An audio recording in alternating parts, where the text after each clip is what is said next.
Hey guys, welcome back to American Discourse News.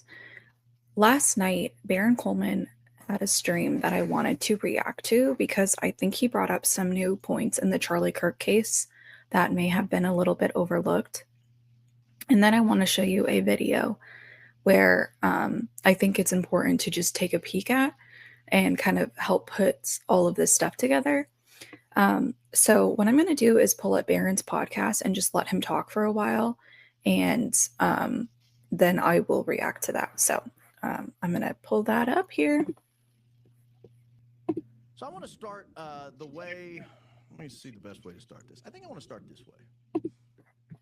I'm going to pull up a video that gives us some narrative about what we're looking at, because we're going to look at a lot of pictures tonight. You guys may have seen this video. This is about a 10-minute long video. The shot occurs right at the 10-minute and 15-second mark, so only about 1 second of blood and gore in this. And I'll go back to the beginning. I'm going to hit mute so you guys don't hear all the background noise. I'll turn the sound back on towards the end. If you go back to the beginning, what we're just watching here is Charlie Kirk just, getting ready. The first guy is questioned. This is Henry Dell right here in the middle of the screen. You'll notice that and I want to point this out here. See the guy manning the microphone? Can we zoom in on him? Or is the screen not going to let us do that? We may not be able to do that. Let me see if I can bring it in and then zoom in on. No. Oh, there we go. See that guy right there in the red shirt manning the microphone? He was not a UVU student. He was not in the UVU TPUSA chapter. I think his name was Cooper something. He was manning the microphone. And I remember very early on, Candace made a deal about that. She said, well, this is weird. You have a non-student manning the microphone. And it turns out he worked, I think, for the Leadership Institute or something, it's one of these groups that trains people to go out and work in public interest groups, right-wing public interest groups. The Heritage Foundation, TPUSA, and others. He was the guy manning the microphone. And you'll see, if you watch this whole video, he is obsessive about making sure the people don't touch the microphone. I'll give you an example right here. Henry Dell looks like he's going to readjust the microphone. This guy steps in and says, don't touch the microphone. I got it. And then he moves the microphone. This is a recurring theme in this 10 minutes and 15 seconds because Charlie Kirk will be dead at the 10-minute and 15-second mark of this.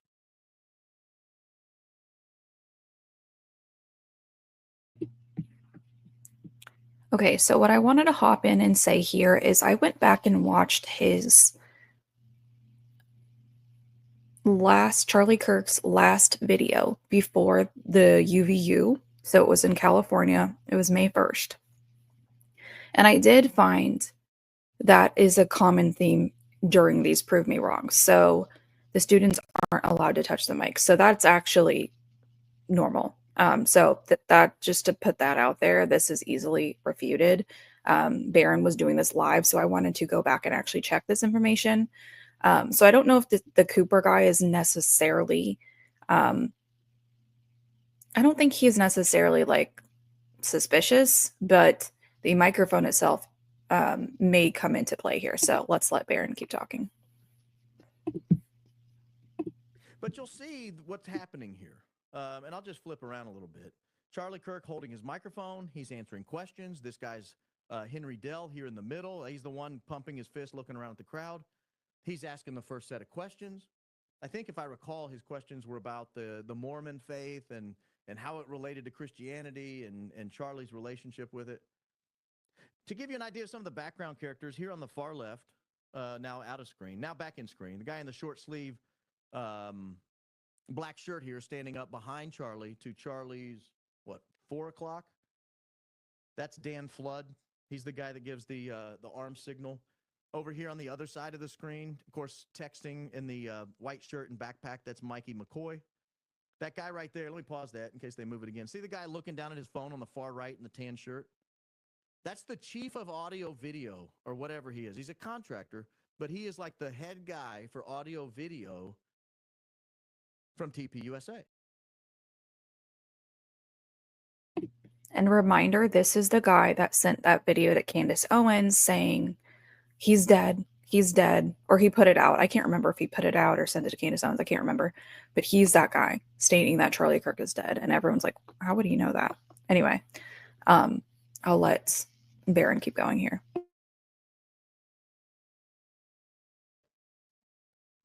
That's the guy, Terrell Farnsworth, who, he's dead, takes the video.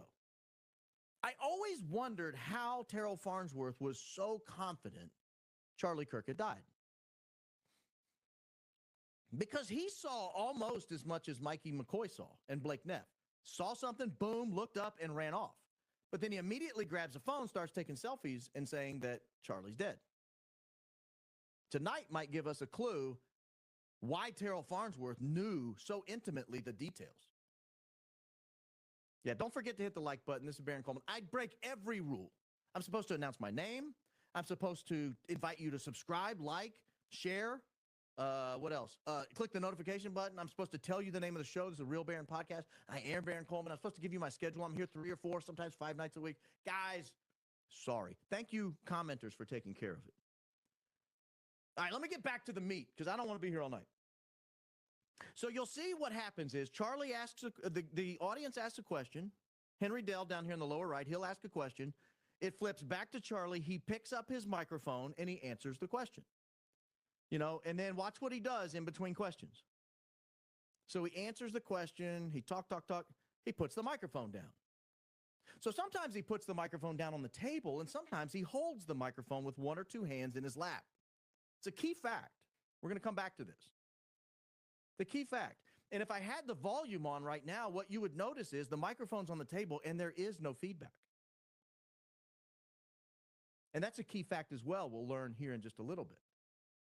You'll also notice, and you can barely see him off to the right. I pointed out who Terrell Farnsworth is.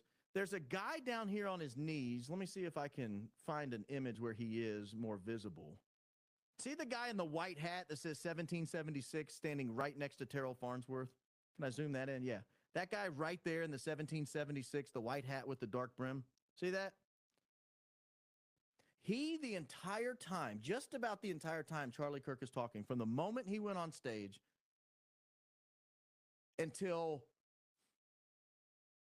the second he passed away, just about, I'd say 95+% of the time, this guy is messing with the sound controls. I wanted to hop on and say this is even recorded in photos of the event of that day. So I'm corroborating that story because it's definitely true. And I actually went to McClintock's website, which has photos of that day. And I don't think a lot of people actually have looked at those. And Baron will in this video. So that's just something to say, like, we can corroborate this. This guy is messing with that sound system even before Charlie goes on, which that makes sense. But for the whole time, that's a little interesting, is the way I'll put it.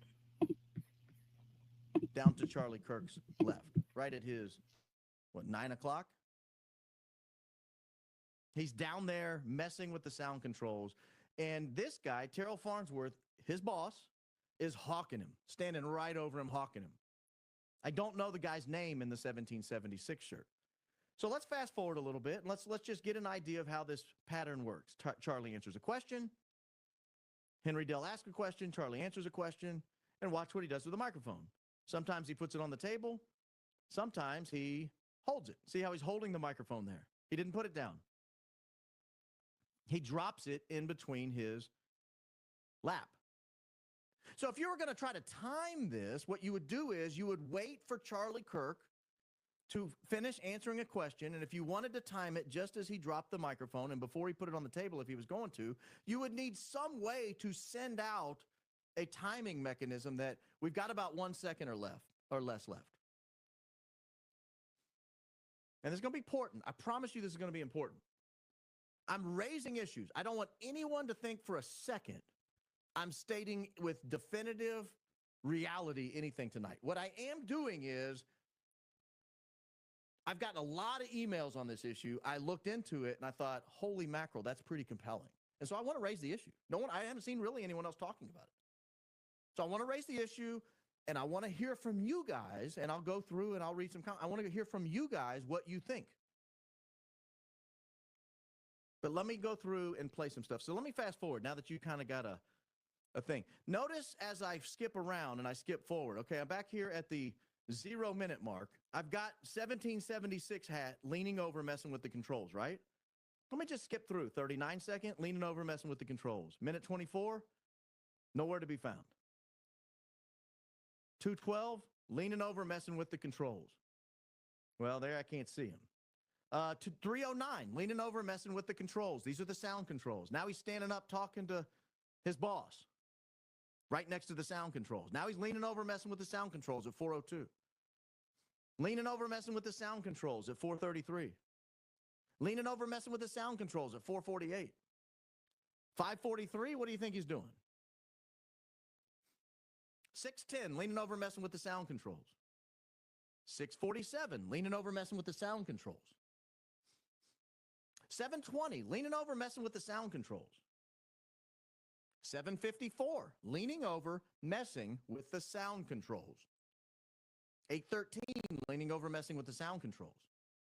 840, leaning over, messing with the sound controls. And now I'm going to bring in the audio, and if it's too loud or too soft, you guys tell me. I'm going to bring in the audio because I want you to hear what happens. This is very curious. Very, very curious. I'm going to bring in the audio, and I want you to hear what happens. And if we have to replay it, we will. I'm going to bring it in at what I think is a reasonable volume that doesn't blow me out in my ears. You guys tell me if it's too loud or too quiet. We can talk about Dan texting in a second, but I want you to focus on the sound guy right now, and I want you to focus on what we hear as Henry Dell wraps up. Henry Dell's about to finish up here. I think at the 8 minute and 48 second mark he finishes. To a scholar, not a Christian. Right, that's the point, is that if the audience I think wants you to run, God bless you, I love doing this. Thank you so much. All right, we got a 5-by, so we're good here. Okay. He's put the microphone down on the table. And Dan Flood has come and said something into his ears here, right? So let me back that up. I'll turn the sound back off. But he finishes up his speech here. He runs Henry Dell off. Hey, the audience had enough of you. Dan comes in to talk to him, and the microphone goes down on the table. I don't know what Dan said, but they're talking back and forth to each other. But I want to back the sound up because I want you to hear what's happened. It's something new that happens here that has not happened in the previous 8 minutes and 50 seconds, that the sound man has been messing with the sound the entire time.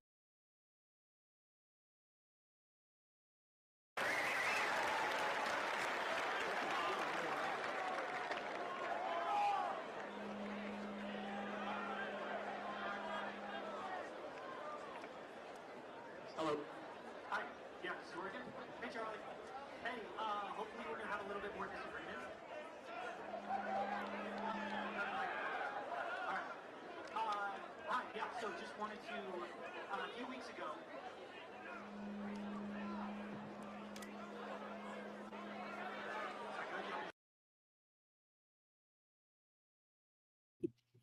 I actually just paused it because there's something I noticed when I was watching this right now, and it looks like Dan Flood keeps staring at the sound people. And I almost think, and this is a very controversial take, but Dan Flood was suspicious of them. And why I'm going to say that is I looked this up, and there's a signal where he touches his arm, and everyone thinks that's his go-ahead signal. But that can actually be a signal stating like he thinks someone's in danger and look out. I actually ChatGPT'd this. Yes, I know it could also be a setup. But if Candace is right about the alleged text that Charlie sent to Dan, then maybe Dan was really on high alert looking. And if you can see in the video, Dan is also the first person to grab Charlie. And that's important because if whatever Barron's claiming is true or has some weight or whatever, and he's not claiming this is true, he's just putting it out onto the public, so I don't want to say that. But my take on this is I don't know if Dan Flood would have grabbed Charlie if what happened to Charlie that he knew about it. I don't know if he would have actually grabbed him. And that is my hot take. And then if you think about it, Dan Flood is also no longer with the organization, we think. And Brian Harpole is going around um, talking on behalf of the security team. But um, Dan Flood was supposed to be in charge of these events. And my hot take and theory on this is that he did not want to go around saying something that didn't happen. He was there, he was boots on the ground, he was the first person to touch Charlie. So that's my hot take that I've not heard anyone say, but watch him because I actually think he seems oddly suspicious of this day, but doesn't, but and actually signals like something's going on. He's watching he's watching that sound system thinking, hey, things aren't looking right here. Now that's my take on this. After I've thought about this, I've thought about this many times. Why is Dan Flood not coming out? Everyone else has talked that has been accused of something, but Dan Flood has said nothing. So I almost take it as maybe he doesn't want to have to spew the same storyline that everyone else has. So he's not going to defend anything. That's my take on this. He may want to protect himself. He may have saw things that he doesn't want to talk about. But anyway, listen to what Baron's saying, because what he's actually talking about is this feedback that they've been messing with the whole time. And thinking about Dan Flood here, which is why I'm bringing this up, he has been with Charlie on multiple events. I watched him in older videos, and you can tell he's scanning the situations the whole time. He's paying attention to what's going on with Charlie. So I have a hard time actually believing that maybe he was in on this, just given his actions immediately after. He was the first person to get Charlie. And if what people think may have happened is true, I would not personally want to touch Charlie after this. So anyway, keep that all in mind. Did anyone hear what was happening? Yes, there was a feedback loop. I've been in radio a long time. I know what causes a feedback loop. And I know what can control a feedback loop, particularly when your sound man is sitting on the machine. Charlie's mic has no reason to be up high enough to be causing feedback right now. No reason whatsoever. The only reason you would need feedback, the only reason you would get feedback if there's a volume issue. If there's a volume issue, you would get feedback. Short of that, you wouldn't have feedback. And you've got a sound guy who for 8 minutes and 48 seconds was able to control the sound without feedback. Microphone in the lap, no feedback. Microphone on the table, no feedback. All of a sudden, Hunter Kozak walks up to the steps. Hunter Kozak gets to the microphone, and all of a sudden, we've got a real feedback problem. Interesting. And what we get when we start getting the feedback is, watch the sound guy, how he signals, the sound guy that's on his knees over here on the right, how he signals to Terrell Farnsworth to tell Charlie to pick up the microphone. Watch it again. Hey, Charlie. Hey, hopefully we're going to have a little bit more time for you. Again, even the security guard steps in this time to tell Hunter Kozak not to touch the microphone. But watch what happens. So the sound guy has signaled to Terrell Farnsworth. Terrell Farnsworth is now going to come over to Charlie and say, Bud, you got to pick up the microphone. Hi, yeah, so just wanted to, a few weeks ago,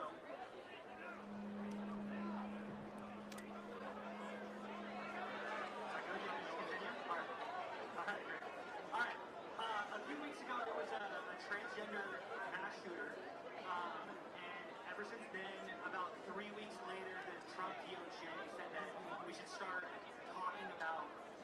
And you see over there on the right, now we're within 20 or 35 seconds of Charlie Kirk's death here. You see over there at the right, Terrell Farnsworth and the sound guy are having a real conversation. Leaning over, he even made some hand motion. I can back it up if you want to see it. I'll cut the volume so you don't have to hear it again. But he made some kind of hand motion here. He signals to him. They look. See that? He makes some kind of hand motion. Terrell Farnsworth stands back up, leans back down. I'll turn the sound back on for a second so you can kind of hear what we're talking about, because you'll recognize now this is where most of the clips pick up. Revoking gun rights for transgender Americans.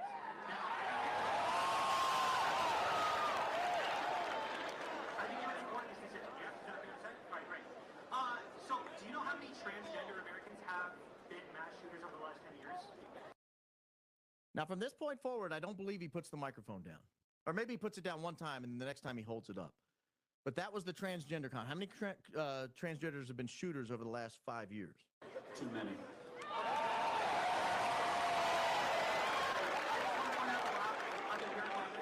5. Okay, now 5 is a lot, right? I'm going to give you some credit. Do you know how many mass shooters there have been in America over the last 10 years? Counting or not counting gang violence? So you guys know what comes next. You've seen this video 1,000 times. I don't have to show you again. But I want to hit mute. I want to back it up a little bit. Now that you know the timing, and now that you know it's important, I think, that he was holding the microphone, I want you to watch when Dan Flood gives the signal. Watch when Dan Flood gives the signal. Now that you know the timing is so important that he's holding the microphone and he keeps putting it down and picking it up, putting it down and picking it up. Or at least I'm making the suggestion, perhaps it was. So watch the timing of Dan Flood's signal. See that? He puts the signal out while he's holding the microphone. Why? And we're going to discuss that. We're going to discuss that in a second. I'm going to show you some evidence. I think it's to it. Now, I don't want to show the gore. And there's only about half a second of it, but I don't want to show it because my kids watch this program, right? And they haven't seen it. But yeah, so when he looks left, I think we've answered the question. I wondered, and we've talked about it on this program time and time and time again, who is Dan Flood looking at before he gives the signal? He looks down, or he looks right first at Frank Turek, frankly. That's who he's looking at. I'm not accusing anybody, so shut up. I'm raising the issue that this looks awfully suspicious.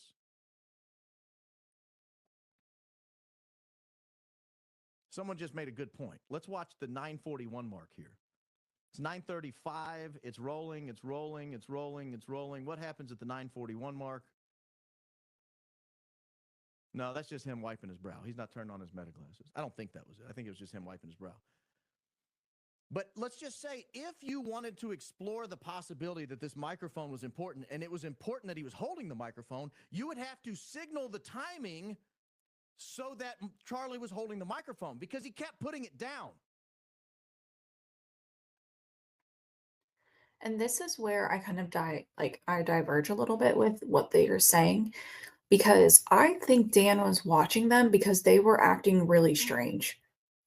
I think he was like, this doesn't happen on every tour. I watched some of the more recent events, or I watched the more recent footage of the California Turning Point event. And when Candace brings up, like, things in this do seem very weird, she's right, because the other one that I watched, and I know this is like from a faraway angle, it's not from Turning Point themselves, but you don't see a lot of fidgeting and a lot of like what's going on in the background over here. It's basically Dan Flood and Charlie. And then, but I will say the security does tell people, even in the California video, like, don't touch the mic. So that can kind of be disputed here. But there's other suggestions here that can't necessarily be disputed yet. So I think that's what Barron's saying. But I will say, I don't 100%. I don't think I'm buying the Dan Flood thing, because I think he's literally the only person who hasn't tried to come out and basically lie. So anyway, from my knowledge, so that's kind of where I stand with him.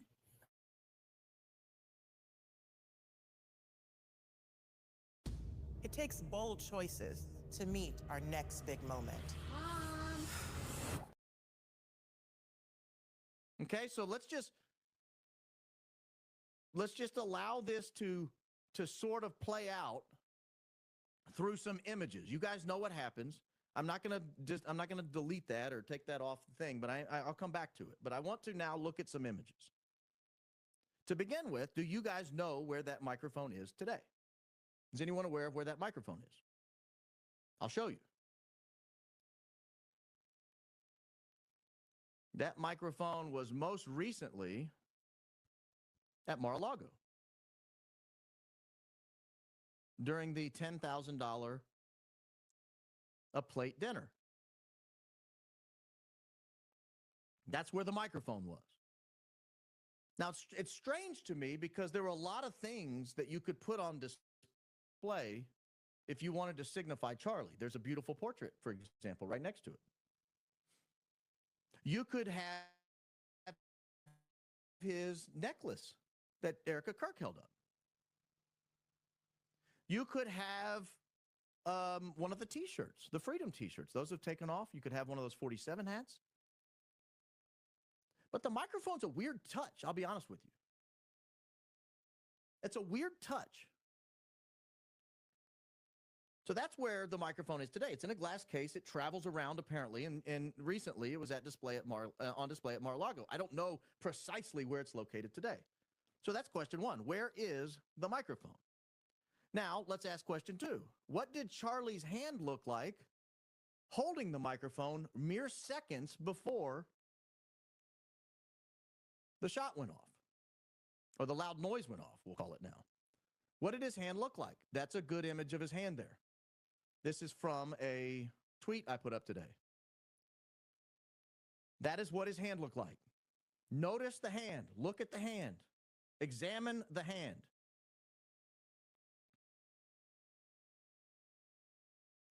Do you see anything remarkable about the hand? I don't. I don't see anything remarkable about the hand.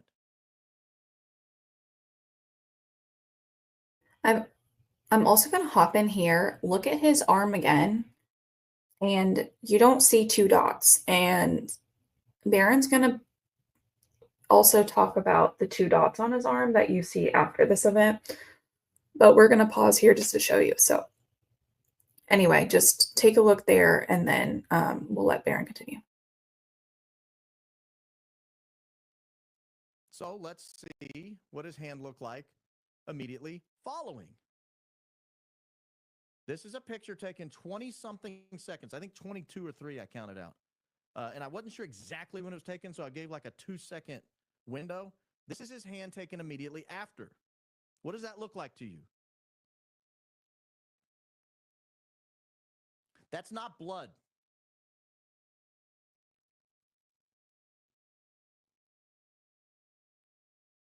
That's not blood.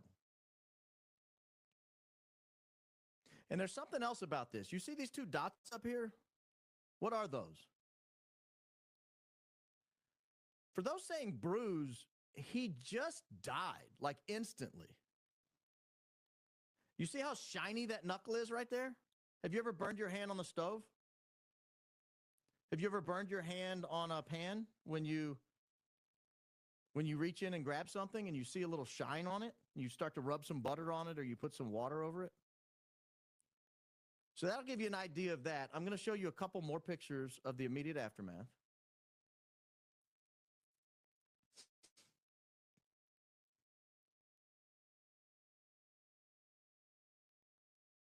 Let's see if I can get this one up.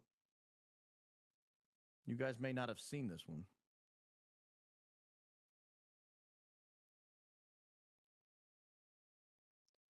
That is Charlie's arm. That's his right hand hanging down after he was shot. Now there is blood in that on the thumb right there. No doubt about it. Or what appears to be blood on that thumb. But there you get those burn marks or whatever those are. Again, this was 20 seconds ago. For those of you talking about bruises, if you hit yourself 20 seconds later, do you have a bruise? And you're alive. Your heart's beating. I would show you his other hand, but it's pretty gruesome. His whole arm looks like his fingertips there with a little tiny bit of blood on them. His whole arm looks that way. So if that's blood, then somebody took the time in 20 seconds to wipe the blood off and really take the time to get a fresh, clean towel out and, do one of these numbers to it and really clean it up. So this is where I want to stop because I'm not going to go through the whole video, but another point to make here is, why do you think that we're talking about the hands? Well, if Charlie did in fact get electrocuted by the microphone, well, then that makes sense why there would be a video post of Charlie Kirk's hands in his casket, because people are going to start to wonder, well, let's see what his hands look like. And then people will be like, oh, look at this. Look at his hands. And I think that's just something to bring up. I'm going to show you it super quick, just as a reminder. I'm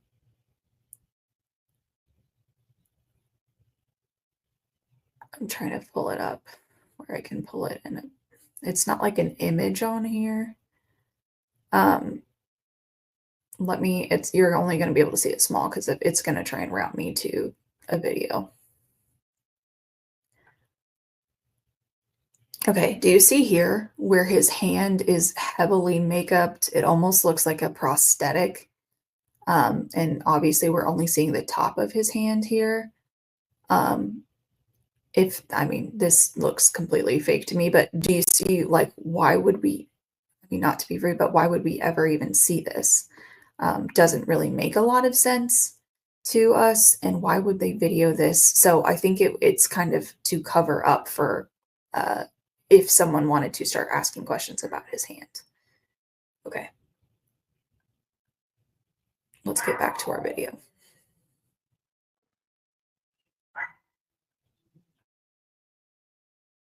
I think this is an interesting comment. Those are like when a patient gets struck by lightning.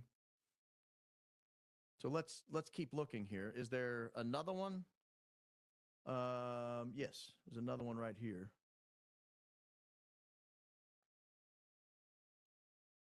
Let me show you this one. It's another Charles McClintock Wilson photo. It looks similar because it was taken shortly thereafter. You can tell from up here, this is his right arm. That's his ditch. That's his armpit down here. That's his shoulder.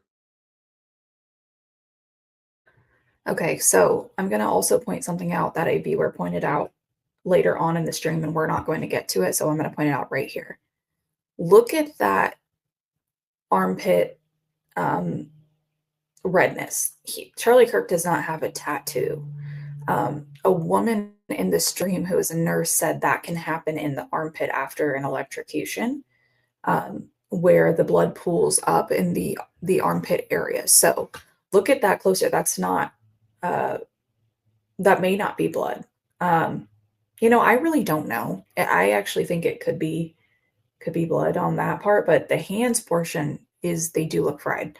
So anyway, I'm gonna let Baron continue, but that was just something the user, one of his fans, brought up in the comments. That's that two weird things there. And that is the same type of structure there.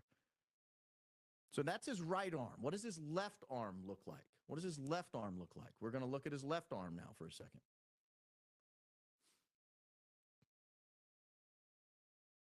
Because I think it's important to see both hands.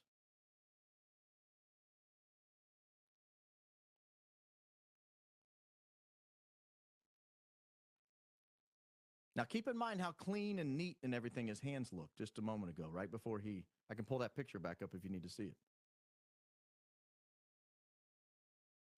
So that's his left arm as he's being carried off. It kind of looks charred. That's his left arm. Now, his left arm, in that image that I showed you, and I can go back to the video, his left arm was what was holding the microphone. And I'm not going to show the point of impact, but he brings the microphone down and holds it then with both hands.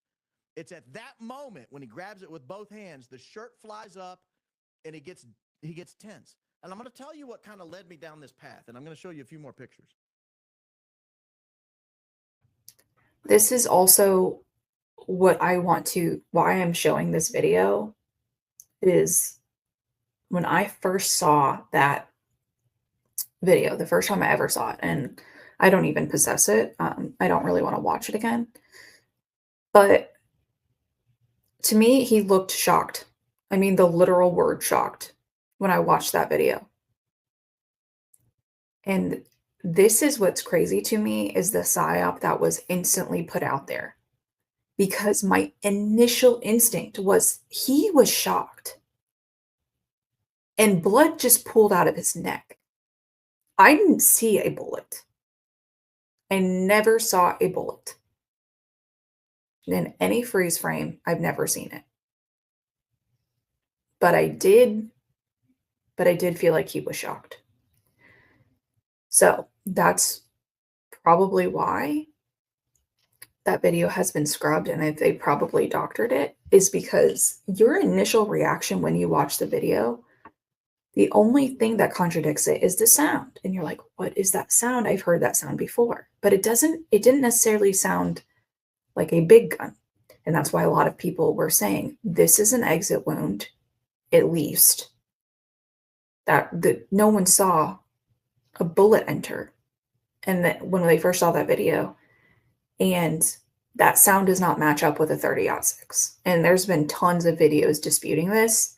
But why I really wanted to talk about this was this just goes to show the psyop. Because when I first saw that video, my first thought was, that's the look of a man when you kind of freeze frame it. And I'm not going to do it, but you can do it yourself. Who was just shocked, literally, like shocked. Have you ever like accidentally burned yourself or kind of been zapped by something? Your face does this. Like your face just, it pinches up, which is exactly what happens to him. So anyway, I'm going to let Baron continue, but that is one of the main reasons I wanted to point this out is one of the descriptions in my channel playlist is narrative versus reality. And that's what I try and get down to the point of is what's the narrative being spewed versus what reality is. And that's why I'm looking at this Charlie Kirk case, because the narrative and the reality are not matching up. Let's listen to Baron continue. But that hand looks crispy. I'll be honest.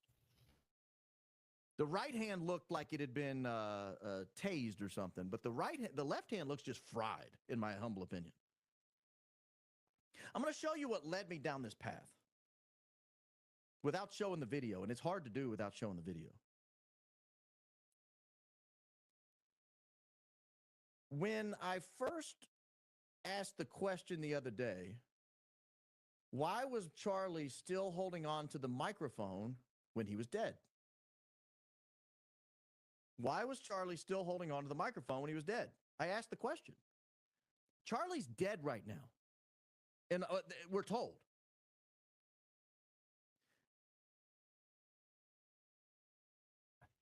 Actually, before Baron goes into this, I want to give a quick recap of what he's already talked about so we can put it together. So, theory one, the microphone, this is what he first starts with, is the microphone and the soundboard were central. The guy, Cooper, in the red shirt was manning the audience mic. He wasn't a UVU student. He was linked to the Leadership Institute. I already told you guys, I don't believe that is a huge thing, but it could be. And then the sound tech was crouched by Charlie's audio controls, and Baron states 95% of the time. And then Baron scrubs through the video at different timestamps and keeps pointing out the guy leaning over the sound controls. And then he also points out there was no feedback for over 8 minutes of the video, which is pretty much the whole time Charlie was there in that seat.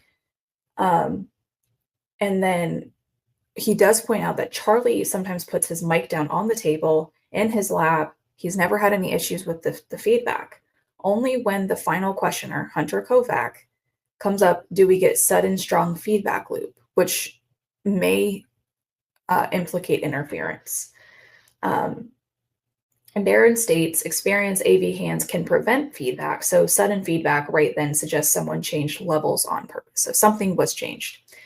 And then he also brought up where the mic is now. And he states that that mic goes around, town to town in different events. And he argues it's an odd choice versus like portraits, shirts, and it makes the mic seem important. So another theory on the mic is it's kind of like a signal, like, hey, we did it once, we can do it again with any object. That's what I took from it. If they're putting this mic on display and insiders know what may have actually happened via the mic, it's kind of a sick thing to do, to bring that mic from place to place, if that's what happened. Now, this is just me speculating here, but mind you, I'm trying to figure out narrative versus reality. And then the other point that Barron's already made is there's hand and arm burns. So looks like an electrocution, not just gunshot trauma. When you look at the McClintock's photos, Charlie's hands and arms show signs more consistent with burns or electrical injury than with just simple blood bruise patterns from a neck shot. So he showed the pre-event hand photo with a screenshot of Charlie holding the mic. And then he shows post-event photos with closed up hands with dark patches that don't look like blood. And then 2 distinct dark spots he will show. So I just wanted to kind of give you the synopsis of what we've seen already, because I think that's important to pause, because this is going to be a longer video on where Barron was stating all these things. You'll notice if you zoom in on this picture, you'll notice his ring has left his ring finger and is now falling off of his hand. And he is still gripping the microphone. He is falling over and he's got both hands clenched. I'll show you the other fist in just a second. Now, at first we were told this was a cerebral reflex due to a spinal cord injury. Well, lo and behold, wouldn't you know, I made a comment about that on air, and I got reached out to by a neurosurgeon. I verified that he was, in fact, a neurosurgeon. The neurosurgeon said, no, that's not true. The neurosurgeon said that's not the reaction to a spinal cord injury.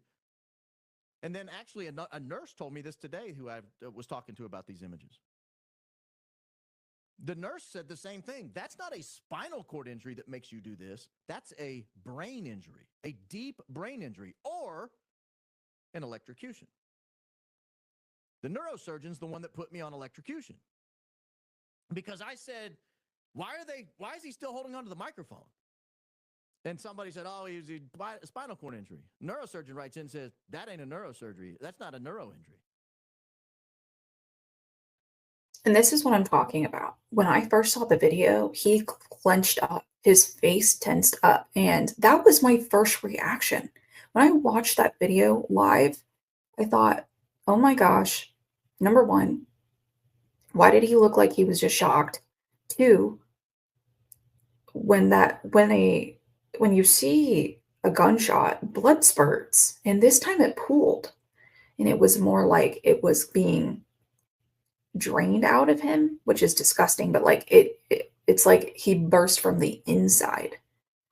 And I thought, wow, this is very strange. I've actually never really seen something like this before, but I knew that it wasn't normal. And it didn't look like a bullet in a gunshot injury. That's a deep brain injury or an electrocution. Are we sure he wasn't electrocuted? It looks more like an electrocution to me. And I thought, what? What are you talking about? So I start digging. Style starts with the details. The difference between mid and next level, a real gold chain that hits. And I really start digging. And I'll show you one more showing the clenched fists. One more showing the clenched fist. I'm not blaming anybody. Stop it. Stop it in the comments. There are your clenched fists.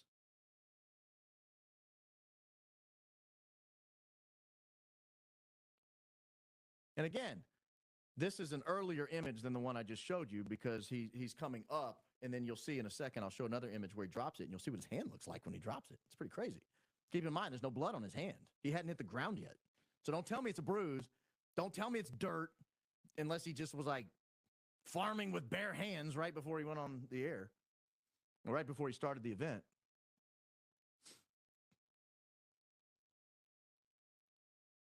So he's clenching this. I must say, I'm impressed I'm able to do this without showing the video. All right, let me find the one where he drops it. You guys take a look at this hand and tell me what you think. This was the clincher for me. An astute viewer of this program sent this image in, and I clipped it out. Look at that hand. I will, if you need me to, pull the hand back up. No blood has left his neck by this point. There's one drop that has gotten near his hand. One drop has gotten near his hand.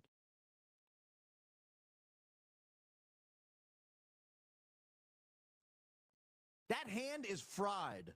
You can watch the video, slow it down yourself if you don't believe me. I did not alter this photo. All I did was hit pause and take a screen cap. That hand is fried. That's not bruising.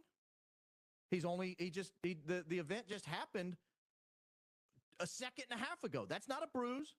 That's not blood. No blood has left the neck. You can pause the video and see when he drops the mic yourself. There's no blood anywhere near his hand when he drops the mic and his hand opens up. Look at that hand. What is going on in that hand?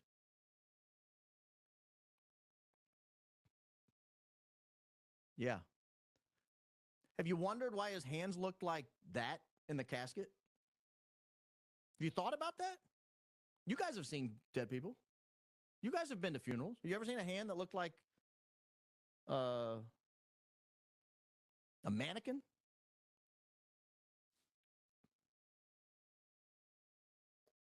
I thought this photo was super interesting because I hadn't seen this before, and the inside of his hand is burned up, and it's exactly where the mic would look to kind of be around his hands. This to me is the crazy part, honestly, of this whole video. Look at that hand.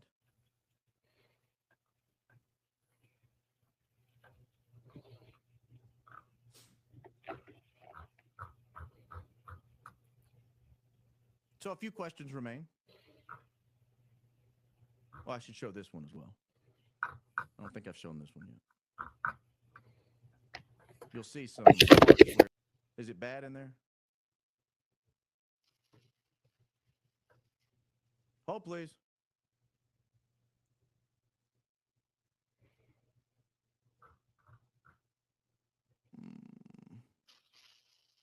Where's slow mode?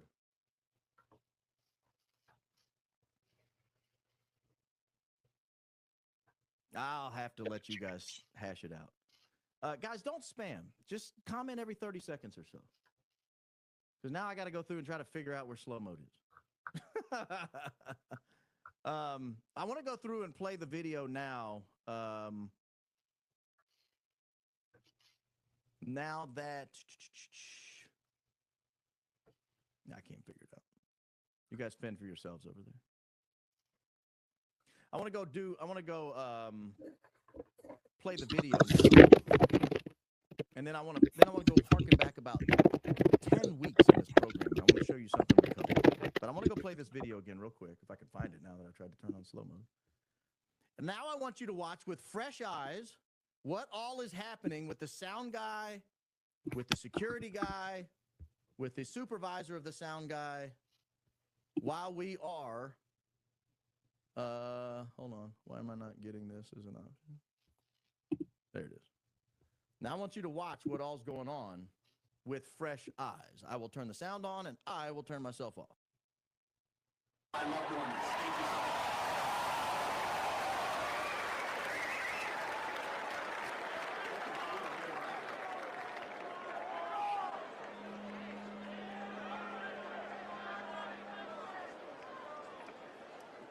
Hello. said I wasn't going to break in, but I have to. Watch 1776. I'm going to play again. He points to Charlie and like gives him the pick up the mic sign. He does this. Watch it. See if that's what he's saying. It looks to me like he's saying, tell him to pick up the mic. I'll play it again.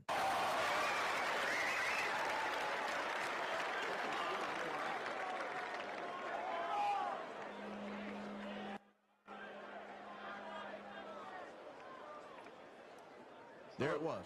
Hi. Yeah, this is working. Hey, Charlie. Hey, hopefully we're going to have a little bit more disagreement. All right. Hi. Yeah, so just wanted to, a few weeks ago. Good,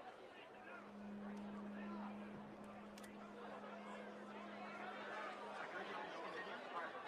All right, great. All right. A few weeks ago, there was a transgender mass shooter.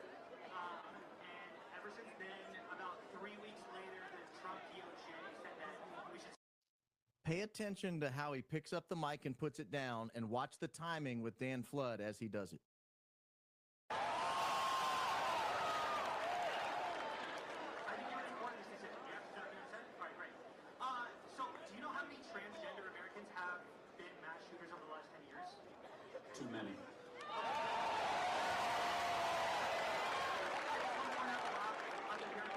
It's 5. Okay, now 5 is a lot, right? I'm going to give you some credit. Do you know how many mass shooters there have been in America over the last 10 years? Counting or not counting gang. Did you catch it? Did you catch it? Now, I think Blake Bednar's, in my opinion, has kind of shown me that Hunter Kozak might also have been a signal, or at least have done something that could be perceived as a signal. I don't want to blame anybody. I'm not blaming Terrell. I'm just saying it would make sense if this is true that Terrell was confident when he went around the corner that Charlie was dead. And this is also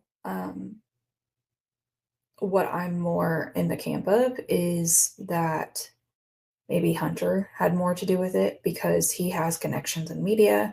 Weirdly enough, he is close with Destiny, the streamer, and Nick Fuentes has actually hung out with Destiny a few times. So those ties are a little bit murky to me. And I also read that Hunter Kozak was firmly against Charlie. Like, he was on the left side of the political spectrum.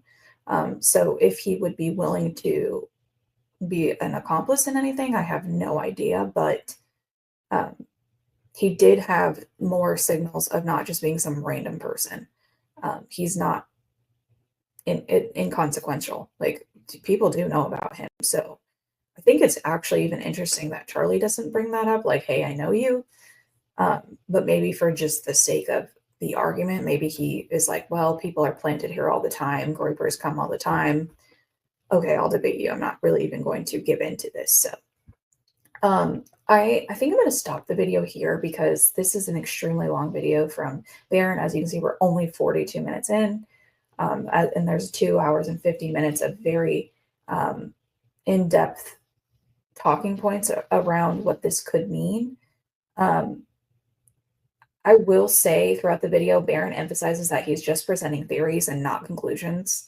Much of the material is circumstantial. He does not claim to know exactly what happened or who would be responsible, and neither am I. And then the analysis relies heavily on interpretation of visuals, timing, and patterns rather than direct evidence.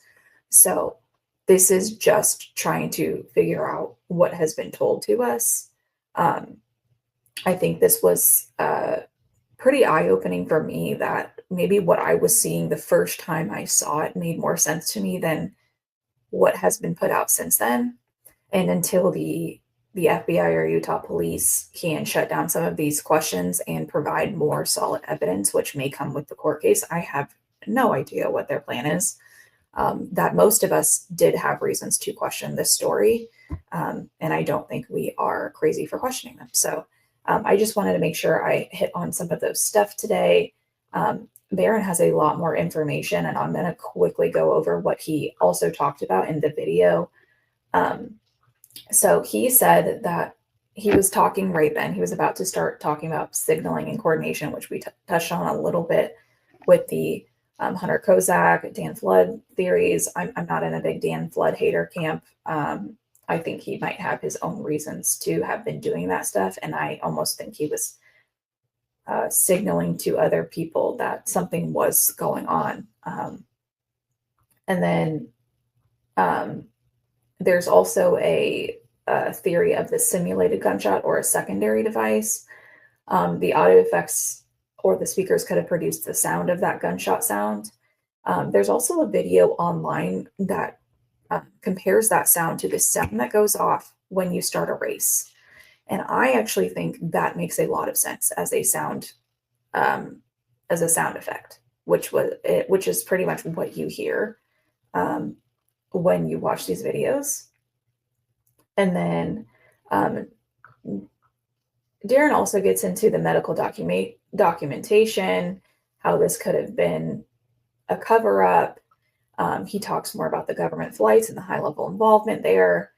And then he at the end made a motive and broader context, which I'm not going to get into. I'm trying to be more objective on the facts right now, which I'm still coming up with some other material on this. So I did think this was really interesting. There's one other scene that I want to show you guys. Okay, so this video is actually going to show you what it looks like in the background after everything happened with the Charlie Kirk case. What I'm going to say here is they are going to show you that this person's on a landing box or tubing. Why I think this actually could have been the case is, well, I don't know if I think this, but it would basically align with this narrative of electrocution. Is Charlie is put up on a platform. Okay, so in this video, you're going to see that platform. In this video, you're also going to see the first person who touches Charlie. And I think that actually makes this, that kind of vindicates Dan Flood in this scenario. If this is the exact scenario that actually happened. We don't know what's going on because of what's been going on with our government and how they've given us this information. But I will say, if you watch this video, you will see the first person who touches Charlie, and we'll talk about that, and also what the scene is, and I'm going to comment on this video.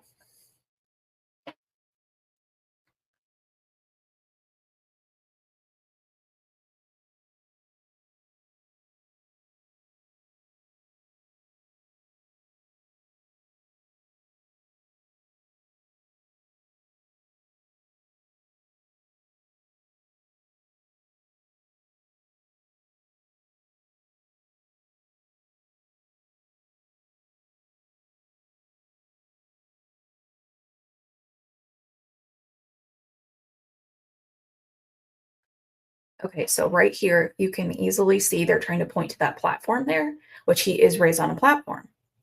Now, my theory is if this was true about the electrocution, he would have to be raised on a platform to make sure that anything that came out of that microphone didn't get to the ground and get other people. Now, I honestly don't know. I don't know how that stuff works. So you guys can dispute that in the comments and let me know why this platform would be more consequential, may actually help conduct the electrocution. I have no idea, but I do think it is odd he's on a platform because I didn't notice that in other videos of him. Now that is something would be worth digging into, and I may actually do that. I'm going to see if we can find footage. But also, you saw Dan rush right to him. So if he knew he just got buzzed, would you be touching that man? That could go to you. I'd love to see his hands and what he looked like because he's the first one who touched him. Did he feel heat? I have no idea how someone would feel after that. But that's why I don't think he may have necessarily been on, because everyone else is keeping their space until he touches him. I think that's weird. So I actually think Dan Flood was signaling something is up here. I don't know what. Look around. Sound guy's acting funny. There's more sound guys than normal, something like that. I'm just speculating here on what his thought process may be. But he is the first one to touch him. And I didn't see gloves. Let's triple check that. Oh no, he doesn't have. Look at his hands right here. Oh, why did it show it?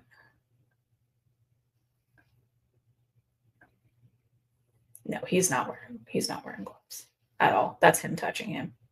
There's no way. He grabbed his arm right here. Instantly. So the fact that, and see that he's not wearing anything on his hands. So I think that actually vindicates him in this whole story of who did what. I have no idea what the true story is. I just know what we're being shown is not completely accurate. There's lots of questions here. Other people have disputed all of the accuracies. I don't think I need to get into that, but anyway, let's go there. And then I want to show one more thing this video shows. Let me see if I can find it. I'm going to go all the way there. I don't really know why he went all into this, but this is one last thing that I actually think is super important to listen to. Counting or not counting game violence.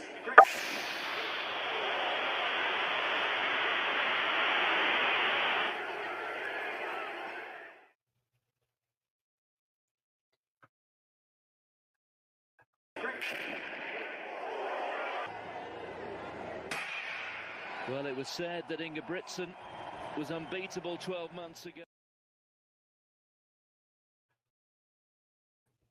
So this kind of corroborates what other people have been saying about how that sounded pretty manufactured. It did sound exactly like that race. So just wanted to kind of put all these pieces together here. Like I said, I would go watch the whole Baron podcast. It was very, very long, but it was extremely detailed. I tried to hop into this video and state some of the comments I saw. But then finally, if you're going to question if blood would come out of someone's neck if they were electrocuted, I pulled up the receipts on that. So I'm going to show you that here.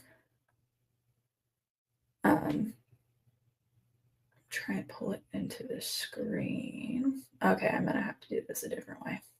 Bear with me here.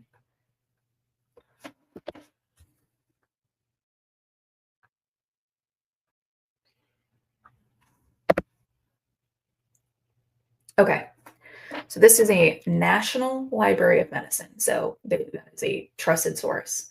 Carotid rupture following electrical injury, a report of 2 cases. This is obviously probably pretty rare, which is why we were all wondering what the heck did we just watch, but we did see something that was not 100% conclusive with a bullet, in our opinion, especially not the bullet that they're saying. But it says right here, electrical injuries are often result in extensive tissue damage where vascular damage may occur and result in thrombosis and spontaneous rupture of blood cells. Rupture of the brachial, radial, ulnar, intramammillary, and obturacy arteries have been reported in the literature. The authors present 2 cases of carotid artery rupture following high voltage electrical injuries. The first case is a 21-year-old man who was climbing a fence near a high voltage power line when a gold chain he was wearing around his neck caught on the power line, resulting in a 10% circumferential electrical injury to his neck. He presented with visible arterial bleeding from the large neck wound and was taken to an operating room where a 1 centimeter laceration of the carotid artery was repaired with a vein patch. On the second post-operative day, the patch dislodged and a spontaneous rupture of the common carotid artery occurred. The damaged artery was substantially litigated. Patient recovered with no okay.